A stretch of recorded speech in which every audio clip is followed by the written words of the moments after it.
যে কিয়ামতের ইলম, কিয়ামতের সময় ক্ষণের ইলম একমাত্র কার কাছে আছে? আল্লাহ রাব্বুল আলামিনের কাছে। খোদ নবী সাল্লাল্লাহু আলাইহি সাল্লামকে যখন জিজ্ঞাসা করা হয়েছিল কিয়ামত কবে হবে, তিনি উত্তরে বলেছেন, মাল মাসউলু বিহা বিআলামা মিনাস সাইল। যাকে জিজ্ঞাসা করা হয়েছে তিনি প্রশ্নকর্তার চাইতে বেশি জানেন না। অর্থাৎ ঠিক কবে হবে এই দিনক্ষণ আমরা কেউই আসলে জানি না, এটা জানেন কে? আল্লাহ রাব্বুল আলামিন। তবে হ্যাঁ, কিয়ামতের অনেক আলামত আছে। এই আলামতগুলো আপনি চাইছেন যে অবশিষ্ট সকল আলামত জানতে। কিয়ামতের সকল আলামত একসাথে জানানো কঠিন। কিয়ামতের আলামতগুলো দুই প্রকার। একটা হলো আলামাতে কোবরা, বড় আলামত। বড় আলামত বলতে উদ্দেশ্য হলো যেগুলো কিয়ামতের ঠিক কাছাকাছি সময়ে একেবারে শেষ মুহূর্তে প্রকাশ পাবে, যেগুলো দেখে মানুষ বুঝবে যে শেষ, আর সুযোগ নাই। যেমন সূর্য প্রতিদিন পূর্ব দিক থেকে উঠে, ওই দিন পশ্চিম দিক থেকে উঠবে, তখন সবাই বুঝে যাবে যে হ্যাঁ শেষ। তখন তওবা করলো আর তওবা কবুল হবে না একেবারে শেষ কিয়ামতের এই আলামত প্রকাশের পর।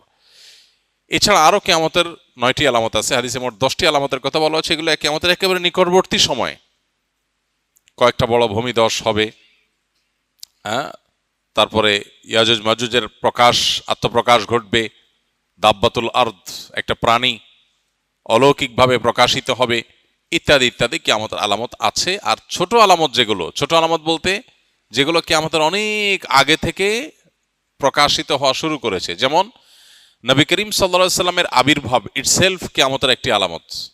কিয়ামতের আলামত মানেই কিন্তু নেগেটিভ কিছু না। আমরা মনে করি কিয়ামতের আলামত মানেই খারাপ কিছু, এটা সবসময় জরুরি না।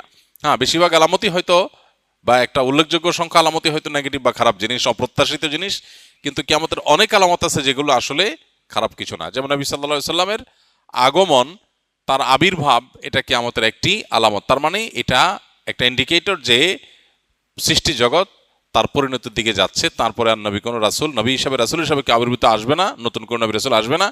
সো এরপরে আসবে কি? কিয়ামত। তো এটা থেকে নিয়ে শুরু করে কিয়ামতের আলামত সমূহের সংখ্যা কি, এ সম্পর্কে সৌদি আরবের একজন স্কলার ডক্টর মোহাম্মদ আল আরিফি, তার একটা বই আছে নেহায়াতুল আলম, আর একটা আছে আশরাতুস সাআহ নেহায়াতুল আলম। এই যে বই, এই বইয়ের মধ্যে তিনি অনেক ডিটেইল আলোচনা করেছেন। আমরা এগুলোকে সংক্ষিপ্ত একটা ছোট্ট ছোটি বইতে প্রায় 10 বছর আগে একত্র করেছিলাম, কিয়ামতের 141 আলামত এই নামে। এই 141